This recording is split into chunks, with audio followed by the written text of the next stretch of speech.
The thunderous sound of hooves pounding against the hard-packed earth echoed through the small town of Redemption Creek, Colorado, in 1873, as Madeline Vance clutched her worn leather satchel and stepped off the dusty stagecoach.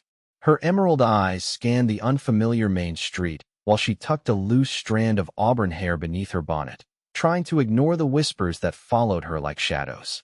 "That's her," a woman's voice carried on the wind. "The mail-order bride nobody wanted." Madeline straightened her shoulders, refusing to let the sting of those words show on her face. 3 months ago, she had answered an advertisement from a prospector seeking a wife, only to arrive and discover he had died in a mining accident 2 weeks before her arrival. With nowhere to go and barely enough money for a return ticket east, she found herself stranded in a town that viewed her as nothing more than an unwelcome burden. Zachary Holt observed the scene from the porch of the general store, his weathered hat pulled low over his cobalt blue eyes. At 32, he had seen enough of life to recognize genuine desperation when he saw it. The tall, broad-shouldered cowboy pushed himself away from the wooden column he'd been leaning against and approached the stagecoach as the driver tossed down the last of the luggage. "Miss Vance?" he asked, his deep voice carrying across the distance between them. Madeline turned, surprise evident on her face. "Yes.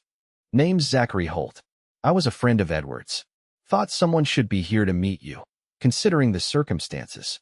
Sheriff Thomas Gilbert stepped forward, his silver badge catching the sunlight. "Miss Vance, I'm afraid we've got ourselves a situation. Edward Miller passed away before your arrival, and there's no arrangement for your accommodations or return fare." "I'm aware of Mr. Miller's passing, Sheriff," Madeline replied, her voice steadier than she felt. "I received word at the last stop, but I had already traveled too far to turn back without rest." The sheriff scratched his graying beard. "Well, the town council's been discussing your situation. Redemption Creek isn't equipped to take in strays, you understand. Perhaps we could arrange for you to continue on to Denver, where there are more opportunities for a woman in your position. She's unwanted here," someone muttered from the gathering crowd. Another mouth to feed in a town struggling through drought. Zachary stepped forward, his presence commanding attention without effort. His eyes met Madeline's, seeing past her brave facade to the fear beneath. "Then I'll want her forever," he stated, his voice clear and resolute. A collective gasp rose from the onlookers. Madeline's eyes widened. "Mr. Holt, you don't even know me." "I know enough," he replied, removing his hat. "Edward wrote to me about you. Said you were educated, capable, and brave enough to leave everything behind for a new start. Those are qualities worth knowing better." He turned to the sheriff. "I'm offering Miss Vance a position as housekeeper at my ranch until she decides what she wants to do. Proper and respectable, with the widow Thornton to chaperone if necessary." Sheriff Gilbert frowned. "Zach, this isn't your responsibility." "Neither is it the town's," Zachary countered. "My ranch needs help, and Miss Vance needs work. Seems straightforward enough." Madeline studied the tall cowboy, trying to discern his true intentions. His face was tanned from years under the sun, with laugh lines around his eyes that spoke of a man who smiled often, though he wasn't smiling now. His clothes were clean but well worn, and he stood with the easy confidence of someone comfortable in his own skin. "Mr. Holt," she said carefully, "while I appreciate your offer, I wouldn't want to impose." "No imposition, Miss Vance. I'm offering fair work for fair pay." He lowered his voice so only she could hear. "And a chance to catch your breath before deciding your next step."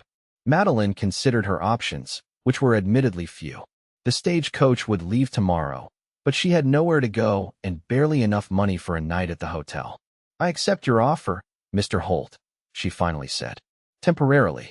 Zachary nodded once, satisfaction evident in his expression. "Good. We'll leave as soon as you're ready." As he gathered her luggage, the crowd dispersed, their entertainment concluded for the day. Madeline caught snippets of their conversations as they walked away. "Poor Zach, always picking up strays. That girl won't last a week on a working ranch.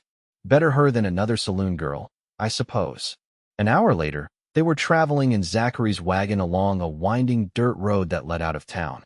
The late afternoon sun cast long shadows across the plains, and the distant mountains were tinged purple against the horizon. "Why did you do that back there?" Madeline finally asked, breaking the comfortable silence between them. Zachary kept his eyes on the trail ahead. Do what? Offer me a position when you clearly didn't come to town expecting to hire anyone. He adjusted his grip on the reins. I know what it's like to be judged before being given a chance. Edward was a good man. He wouldn't have chosen you if he didn't see something special. You're being kind, Madeline said. But we both know I'm a burden you've willingly taken on. Zachary chuckled, the sound warm and genuine. Miss Vance, I run a cattle ranch with 1,000 acres, 35 head of cattle, 6 horses that need tending, and a house that hasn't seen a woman's touch since my mother passed 5 years ago. If anyone's getting the better deal here, it's me. Madeline found herself smiling despite the uncertainty of her situation. I should warn you, Mr. Holt, I've never worked on a ranch before. I was a schoolteacher back in Boston. A teacher? His eyebrows rose in surprise. Well, that's fortunate. I've been teaching the ranch hands children when I can, but they deserve better instruction than I can provide. The wagon crested a hill, and Madeline gasped at the view that spread before them. Nestled in a valley surrounded by rolling grasslands was a modest but well-maintained ranch house with several outbuildings. A corral held horses that lifted their heads at the sound of the approaching wagon, and in the distance, cattle grazed peacefully. Welcome to the Lone Star Ranch, Miss Vance, Zachary said, pride evident in his voice. It's not much compared to Boston, but it's home. As the wagon pulled up to the house, an older woman emerged from the doorway, wiping her hands on her apron. Zach, you're back early, she called, then stopped short at the sight of Madeline. And you've brought company? Mrs. Thornton, this is Miss Madeline Vance, Zachary explained as he helped Madeline down from the wagon. She's going to be helping around the ranch and teaching the children.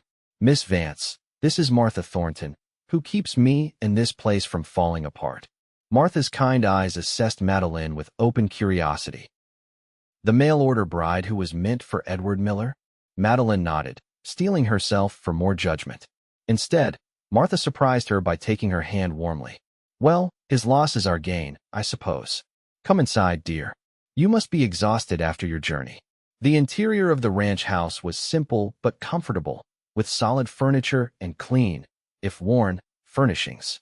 A large fireplace dominated the main room, and bookshelves lined one wall, filled with volumes that instantly captured Madeline's attention. Your room will be upstairs, first door on the right, Martha explained.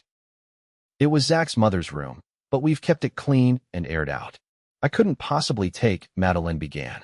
It's the only suitable room for a lady, Zachary interrupted gently. I'll bring up your luggage while Martha shows you around. That evening, after a hearty meal of beef stew and fresh bread, Madeline sat on the porch, watching the sunset paint the sky in brilliant oranges and pinks. The vastness of the land still overwhelmed her, so different from the crowded streets of Boston. Zachary joined her, offering a cup of coffee. First night in the West. How are you holding up? It's beautiful here, she admitted, accepting the cup. Overwhelming, but beautiful. It grows on you, he said, settling into a chair beside her. When I first came here 15 years ago, I thought I'd stay a season and move on. Now I can't imagine being anywhere else. You weren't born here? Philadelphia originally. Came west after my father lost everything in bad investments. Started as a ranch hand and worked my way up until I could buy this place. He gazed out at his land with evident satisfaction. Madeline studied his profile, intrigued by the man who had so casually offered her refuge. And you've been alone all this time? Not alone. Got ranch hands, Mrs. Thornton, the children who come for lessons. He glanced at her with a half-smile. But if you're asking if I've had a wife, the answer's no. Never found the right woman willing to take on this life. It would take a special kind of woman, Madeline agreed. Someone strong and adaptable. Like you. The question hung in the air between them, loaded with possibility. Madeline felt her cheeks warm. I haven't proven myself very adaptable yet, Mr. Holt. Give me time before making that assessment. He laughed, the sound rich and genuine. Fair enough, Miss Vance. And please, call me Zach. Mr. Holt makes me feel like my father. Then you must call me Madeline. Their eyes met briefly before both looked away, suddenly aware of the strange intimacy that had developed between them in such a short time. The next morning, Madeline woke before dawn, the unfamiliar sounds of the ranch rousing her from sleep. She dressed quickly in her plainest dress and made her way downstairs to find Martha already preparing breakfast. "Good morning, dear," the older woman greeted her. "Sleep well?" "Better than expected," Madeline admitted, rolling up her sleeves. "How can I help?" Martha smiled approvingly. "You can start the coffee. The men will be in from morning chores soon, and they're bears without their coffee." As predicted, Zachary and 3 ranch hands arrived just as the sun crested the horizon. They stomped their boots outside before entering, their faces lighting up at the sight of hot food waiting on the table. "Miss Vance," Zachary said, removing his hat. "You didn't need to be up this early. If I'm to earn my keep, Mr. Holt, Zach, I should keep the same hours as everyone else," she replied, pouring coffee into mugs. He introduced her to the ranch hands: Thomas, a weathered cowboy in his 50s, Miguel, a skilled horseman from Mexico, and Daniel, a young man barely 20 with eager eyes and a quick smile. After breakfast, Zachary showed Madeline around the property, explaining the daily operations of the ranch. She listened attentively, asking questions that impressed him with their practicality. "The children will be coming for lessons tomorrow," he told her as they walked back to the house. "There are 5 of them, ages 6 to 12. They've been using my mother's old school books, but they're somewhat outdated. I'll assess their levels and develop a teaching plan," Madeline said, already organizing her thoughts. "Do you have a space I can use as a classroom?" "The front room has a large table. It's served well enough in the past." Over the next few weeks, Madeline fell into the rhythm of ranch life. Mornings were devoted to teaching the children, whose eager minds and honest questions reminded her why she loved teaching. Afternoons were spent helping Martha with household duties and learning the basics of ranch cooking and preservation. She learned to make soap from rendered fat and lye, to churn butter until her arms ached, and to mend clothes with neat, practical stitches. The work was harder than anything she'd done in Boston, but also more satisfying. Zachary watched her transformation with growing admiration. The refined city woman was still there in her precise speech and graceful movements, but she was developing a strength and resilience that suited the frontier life. One evening, as summer transitioned to early fall, Madeline sat on the porch mending one of Zachary's shirts. He joined her after finishing the evening chores, bringing 2 glasses of lemonade. "You've taken to ranch life better than I expected," he commented, settling beside her. Madeline threaded her needle with practiced ease. "Is that a compliment, Mr. Holt?" "Definitely a compliment, Miss Vance," he replied, his eyes crinkling with amusement at their continued formality when alone, despite using first names in company. "I find I enjoy the directness of life here," she admitted. In Boston, everything was about appearances and social standing. Here, what matters is whether you can do the work that needs doing. "And you can," he said simply. Their conversation was interrupted by the sound of approaching horses. Zachary stood, his hand moving instinctively to the pistol at his hip. 3 riders emerged from the growing darkness, and Madeline recognized the center figure as Sheriff Gilbert. "Evening, Zach," the sheriff called as they approached. "Need a word."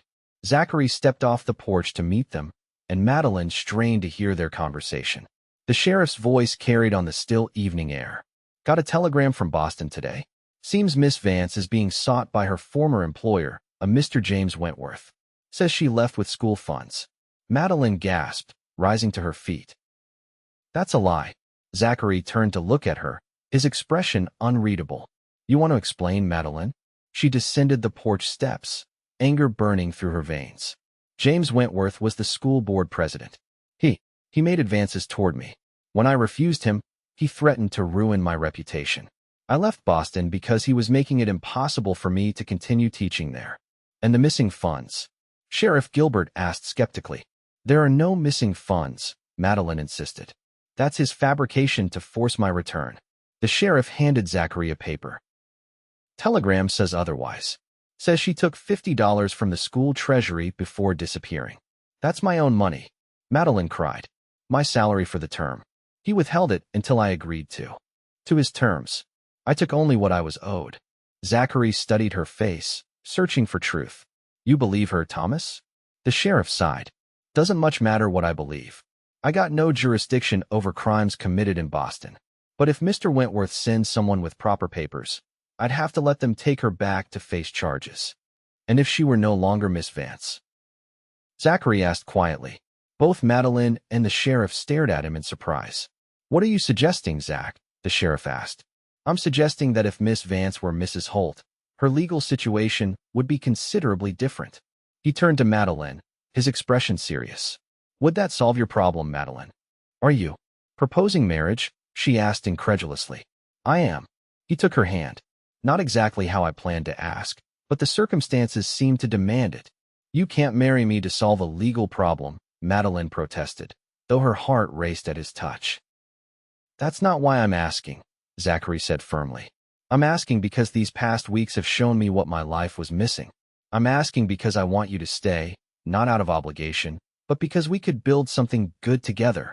The sheriff cleared his throat awkwardly. Well, this is getting personal. I'll just say that as far as I'm concerned, local matters take precedence over allegations from back east, especially when it involves one of our own. After the sheriff and his deputies departed, Madeline and Zachary remained standing in the yard, the weight of his proposal hanging between them. You don't have to decide right now, Zachary said gently. But I meant what I said. It's not just about protecting you. Madeline searched his face in the dim light. How can you be so sure? We've known each other barely 2 months. I've known you long enough to see your strength, your kindness, your determination. He took both her hands in his. I've known you long enough to know I want to wake up every morning to your smile and fall asleep every night to the sound of your voice. His honesty stole her breath. I'm afraid, she admitted. Of me. Of believing in something too good to be true. Again, Zachary's expression softened. I can't promise life will be easy, Madeline.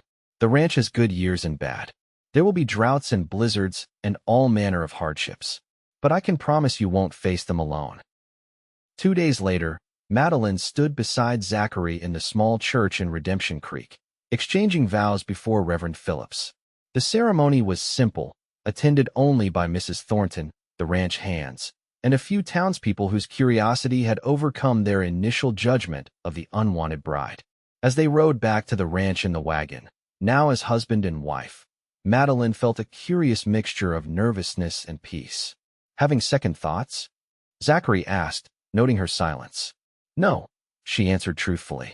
I'm just amazed at how life can change so completely in such a short time. He smiled, taking her hand. For the better, I hope. Definitely for the better.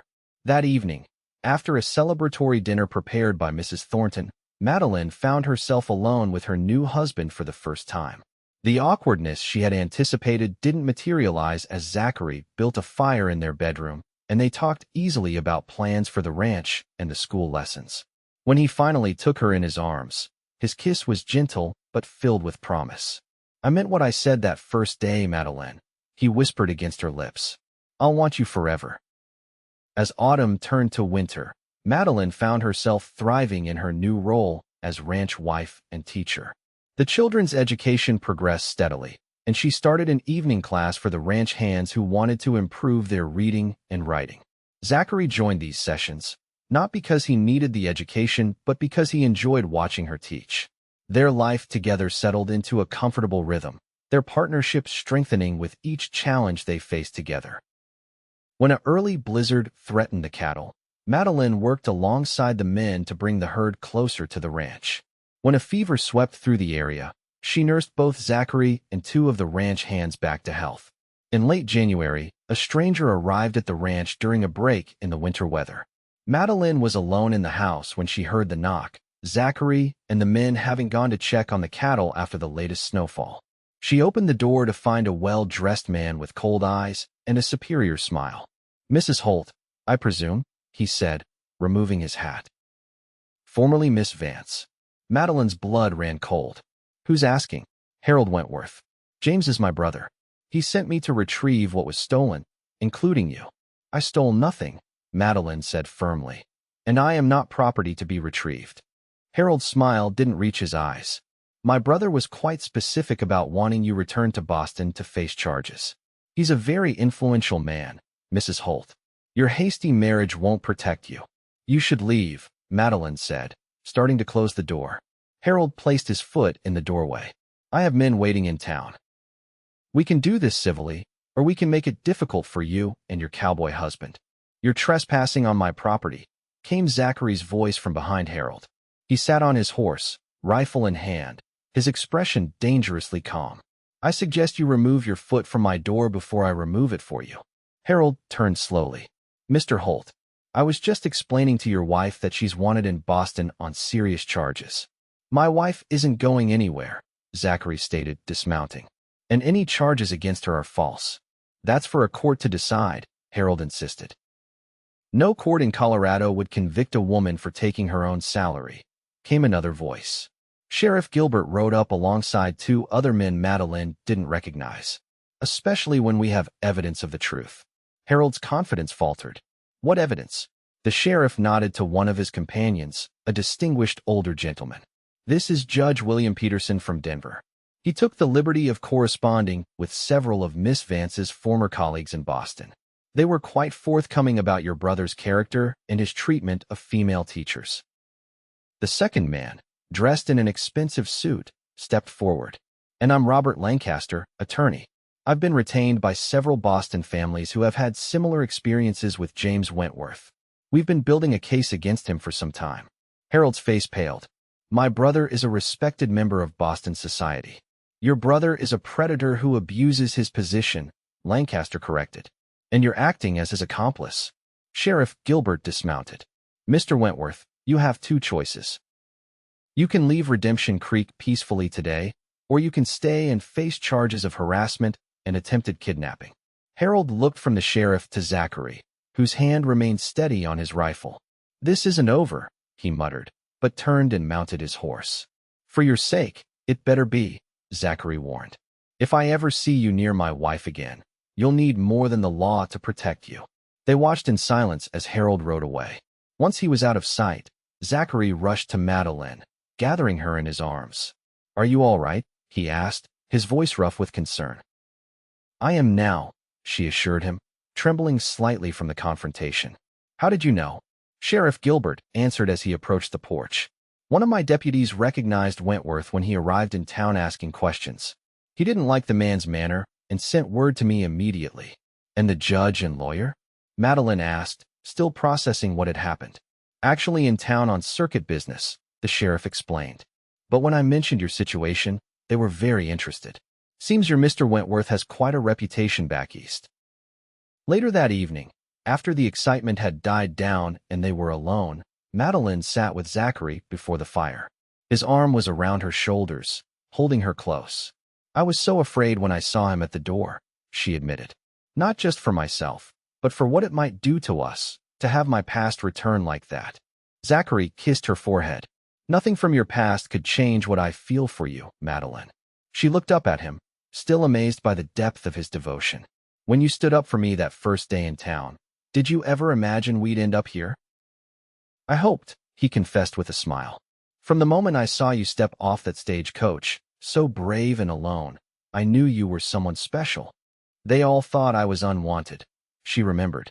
Their mistake, Zachary said, pulling her closer. Because I'll want you forever. Spring arrived with the promise of new beginnings. The ranch flourished under their joint care, the cattle herd increased, and Madeline's school grew to include children from neighboring ranches. Word had spread about the quality of her teaching, and families were willing to send their children the extra distance. In late April, as the wildflowers carpeted the hills surrounding the ranch, Madeline shared news that brought tears of joy to Zachary's eyes. A baby, he repeated, his voice filled with wonder as he placed his hand gently on her still flat stomach. Are you certain? Mrs. Thornton confirmed it, Madeline said, her own eyes shining. She says it will be a November child. Zachary gathered her in his arms, lifting her off her feet in his excitement. A child of our own, he whispered against her hair. I never dared dream life could be this complete. That night, as they lay together planning their future, Madeline reflected on the journey that had brought her west. What had begun as a desperate attempt to escape a painful situation had transformed into a life more fulfilling than she could have imagined. What are you thinking about? Zachary asked, noticing her contemplative expression. About how sometimes the most unexpected turns in life lead us exactly where we need to be, she answered, placing her hand over his heart. I came west looking for security, but I found love instead. And I found the missing piece of my life, he replied, kissing her tenderly. The woman everyone thought was unwanted turned out to be everything I ever wanted. As the years passed, the Lone Star Ranch prospered under their care. Madeline's small school eventually grew into a proper schoolhouse that served children from throughout the region. Zachary expanded the cattle operation, building a reputation for quality that brought buyers from as far away as Chicago. Their first child, a daughter they named Sarah, was joined by a brother, William, 2 years later, and eventually by the twins, Elizabeth and James. The house that had once felt too large for Zachary alone now resonated with the laughter and energy of a growing family. On their 10th anniversary, as they sat on the porch watching their children play in the yard, Madeline leaned her head on Zachary's shoulder. "Do you ever think about that day in town?" she asked. "When everyone said I was unwanted?" Zachary's arm tightened around her waist. "Sometimes. I think about how close I came to not being there that day, how our whole life together hung on that single moment. I've never thanked you properly," she said, turning to face him. "Not just for saving me then, but for everything since. For believing in me, for building this life with me." "Madeline," he said, his voice still carrying the same tenderness it had a decade earlier. "Loving you has been the greatest privilege of my life. When I said I'd want you forever, it wasn't a promise, it was a certainty."